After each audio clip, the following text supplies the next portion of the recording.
अस्सलामुअलैकुम वरहमतुल्लाहि वबरकातुहू। मोहतरम अजीज़ों और दोस्तों, सर्दियों का मौसम चल रहा है और सर्दियों के मौसम में अमूमन अक्सर व बेशतर लोग सर्दी से बचने के लिए, ठंडी से बचने के लिए स्वेटर पहनते हैं, जैकेट पहनते हैं। इसी तरह बहुत सारे लोग रुमाल ओढ़ते हैं और जब नमाज के लिए तशरीफ़ लाते हैं, नमाज के लिए आते हैं, तो इसी तरह रुमाल वगैरह ओढ़ा हुआ होता है, उसी के साथ नमाज पढ़ी जाती है। तो यहाँ पर एक बहुत ही अहम मसला, एक ज़रूरी मसला जिसको समझना बहुत ज़रूरी है, इंशाअल्लाह आज के इस वीडियो में हम समझने की कोशिश करेंगे।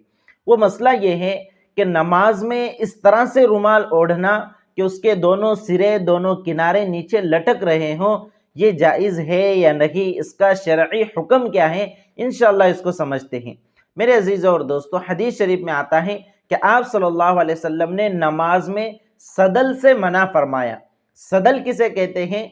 सदल कहते हैं कि चादर या रुमाल अपने सर पर इस तरह से डालना कि उसके दोनों सिरे, दोनों किनारे नीचे लटक रहे हों, उसको बांधा न जाए और उसको पेज न दिया जाए, बल्कि इसी तरह दोनों किनारे छोड़ दिया जाए, तो इसको नमाज में सदल करना कहा जाता है। इस तरह से दोनों किनारे लटक रहे हों तो इसको सदल कहते हैं। और इसी सदल से अल्लाह के नबी सल्लल्लाहु अलैहि वसल्लम ने मना फरमाया है और फुक़हाए किराम ने इस तरह नमाज में सदल करने को, इस तरह चादर या रुमाल को अपने सर पर डालना कि उसके दोनों किनारे नीचे लटक रहे हों, तो इसको मकरूह तहरीमी करार दिया है। इसलिए नमाज में इस तरह रुमाल नहीं ओढ़ना चाहिए कि जिसके दोनों सिरे नीचे लटक रहे हों और एक भी सिरा आपने मोड़ा न हो, तो ये सही नहीं है, ये मकरूह तहरीमी है, ये गुनाह का बाइस है और सवाब में कमी का बाइस है।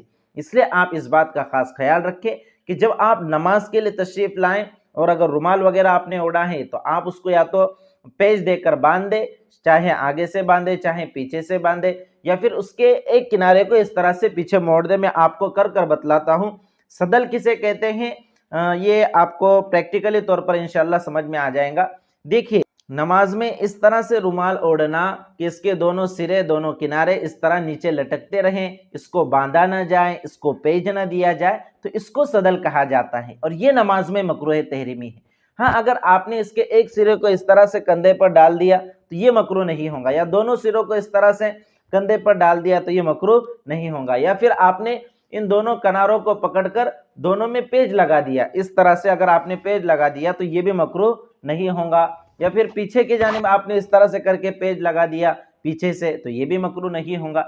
लेकिन सिर्फ इस तरह से नमाज में छोड़ देना कि दोनों किनारे लटक रहे हों, इसको सदल कहा जाता है और ये मकरूह तहरीमी है। अहले अरब जो पहनते हैं तो उनका ऊपर से जुब्बा होता है और वो जुब्बे के अंदर रुमाल को गुता लेते हैं। बहरहाल ये उनका अपना मसला है। जहाँ तक फ़िक़े हनफी का ताल्लुक है, फ़िक़े हनफी में तो ये लिखा हुआ है कि इस तरह से सदल करना मकरूह तहरीमी है नमाज के अंदर, इसलिए मुकम्मल तौर से बचना चाहिए। अहले अरब हमारे लिए दलील नहीं है, हमारे लिए तो कुरान और सुन्नत दलील है। तो कुरान और सुन्नत को हम फॉलो करें।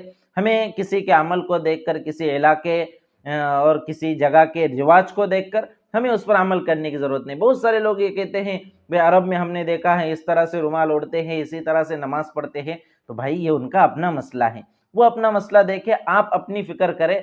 आपको जब कहा जा रहा है कि इस तरह से करना मकरूह है नमाज के अंदर, तो आप इससे बचने की कोशिश करें। और यही हुक्म है कि अगर कोई जैकेट या इसी तरह शेरवानी, जो बड़ा जैकेट होता है, अगर उसके आस्तीनों में हाथ डाले बगैर सिर्फ ऊपर डाल लेता है, उसको बांधता नहीं है, उसके आस्तीनें लटक रही हैं, तो ये भी नमाज में सदल है और ये भी मकरूह तहरीमी है। हाँ, अगर आपने ऊपर से जैकेट वगैरह डाला है तो उसको आप क्या कर दे, बांध दे, इस तरह से उसके आस्तीनें वगैरह लटकी ना रहने दे, वरना फिर ये सदल के हुक्म में आ जाएगा। सदल इस तरह से क्यों मकरूह है? इसकी दो वजह। एक वजह तो ये है कि यहूद का तरीका है और हमें अग़यार की तशाबुह से और मुशाबहत इख्तियार करने से मना किया गया है।